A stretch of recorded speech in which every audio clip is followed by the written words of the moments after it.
Hi guys, welcome to Aliya wise. അപ്പോൾ ഇന്ന് നമുക്കൊരു പെട്ടി പൊട്ടിക്കാം. ഇത് നൈക്കി എന്നുള്ളൊരു പെട്ടിയാണ്.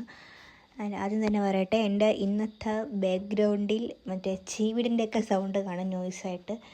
എനിക്കറിയത്തില്ല എന്തോ ചെയ്യണമെന്ന്. ഞാൻ വീട്ടിൻ്റെ അകത്ത് റൂമിൻ്റെ അകത്തിരുന്ന വോയിസ് ഓട്ടേക്കണം. എന്നാൽ ഈ സാധനത്തിൻ്റെ സൗണ്ട് ഇത് എങ്ങനെയാണ് കയറി വരണതെന്ന് എനിക്കറിയത്തില്ല. അപ്പോൾ ഇന്ന് നമുക്ക് ഞാൻ മേടിച്ചിട്ടുള്ളത് ബയോഡെർമയുടെ ഒരു മോയ്സ്ചറൈസറാണ്.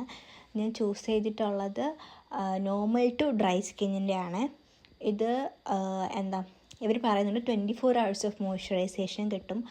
പിന്നെ ഹൈലറോണിക് ആസിഡും സെറമൈഡ്സൊക്കെയാണ് ബേസായിട്ട് വരുന്നത്. അതുകൊണ്ട് തന്നെ നമുക്ക് നല്ല രീതിക്ക് നമ്മുടെ സ്കിൻ ബാരിയറിനെ മെയിൻറ്റെയിൻ ചെയ്യാൻ വേണ്ടി ഹെൽപ്പ് ചെയ്യുക.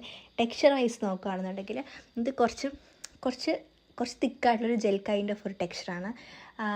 ഹെവി അല്ല, പക്ഷെ കുറച്ച് തിക്കാണ്. കാരണം ഡ്രൈ സ്കിന്നിൻ്റെ എന്ന് വരെ എടുത്ത് പറയുന്നുണ്ട്. അപ്പോൾ അതുകൊണ്ട് തന്നെ അത്രത്തോളം തിക്നെസ് വേണം, എങ്കിലേ അത്രത്തോളം മോയ്സ്ചറൈസേഷൻ കിട്ടത്തുള്ളൂ. എൻ്റെ മുഖത്ത് അപ്ലൈ ചെയ്യുമ്പോഴത്തേക്കാണെങ്കിലും നല്ല രീതിക്ക് അബ്സോർബ് ചെയ്തിട്ട് നല്ലൊരു മോയ്സ്ചറൈസേഷൻ തരുന്നുണ്ട്. നല്ല രീതിക്ക് ലോങ് ലാസ്റ്റും ചെയ്യുന്നുണ്ട്. ഇത് നല്ലതാണ്, സ്കിൻ നല്ല സപ്പിളാക്കി വയ്ക്കുന്നുണ്ട്.